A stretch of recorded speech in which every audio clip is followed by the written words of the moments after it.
স্বরবর্ণ শেষ হইয়া ব্যঞ্জন বর্ণ, এরপর হলে হাঁটুভাঙ্গা ধর কান্দেবাড়ি দা পাশাপাশি।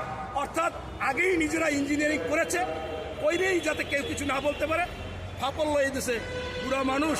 আসলে তো আমাদের মুক্তিযোদ্ধা ফজলুর রহমান বলছিল যে ওই দাড়ি পাকা হইলে কি বুড়া না, ও আমার কাছে শিশু। হ্যাঁ, আর দাড়ি পাকাইতে গিয়ে জনগণকে বুঝাচ্ছে যারা জাসদ করে আসছে।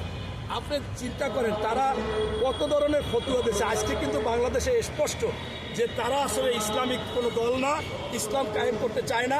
এই 4-5টা উদাহরণে আপনারা পেয়ে গেছেন, যেটা জামাতের নায়েবে আমির বলছে আমেরিকার সাথে, আবার এই ভারতের সাথে বসতেছে। আবার ওনাদের কৃষ্ণনন্দী বলে যে আমি এই জনসভায় বললাম, যে বলবে সে ফাউল, সে খারাপ। জামাত কোনো মুসলিম দল না, এটা সকল দলের সমন্বয়ের দল। জামাত কোনো ইসলামিক দল না, এটা সবসময় গণতান্ত্রিক দল। অতএব এইটা কিন্তু বলতেছে, আসলে এইটাই তাদের মনের কথা। কিন্তু মানুষকে, যে মানুষ যাতে তুষ্ট হবে সেইটা তাদেরকে দিয়ে, সেইটা খুশি করে তারা ভোট নিতে চায়। সর্বশেষ আমি বলবো যে আপনাদের মাধ্যমে সারা বাংলাদেশে বিএনপির নেতা কর্মী সমর্থক প্রার্থী যারা নির্বাচন পরিচালনা করবেন, আপনারা এখনই ওই বোরকা পরে পরে পরে পরে যারা যাচ্ছে তাদের পাশে আপনারাও শুরু করেন যাওয়া।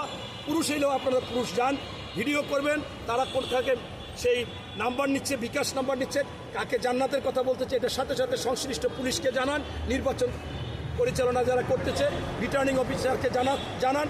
আপনি লিখিত জানাতে হবে, লিখিত জানাই নিয়ে আসবেন। এটা ছাড়া বিকল্প নাই।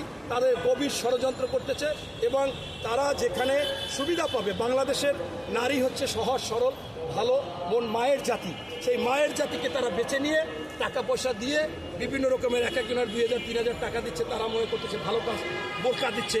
তাই আমি এর মধ্যে একটা টকশোতে বলছিলাম যে এদের 1-2 কোটি বোরকা বানানো হয়ে গেছে। বলছে তাই একজনে বলছে প্রমাণ দেবেন, কোথা থেকে বানাইছে, প্রমাণ দিতে হবে না।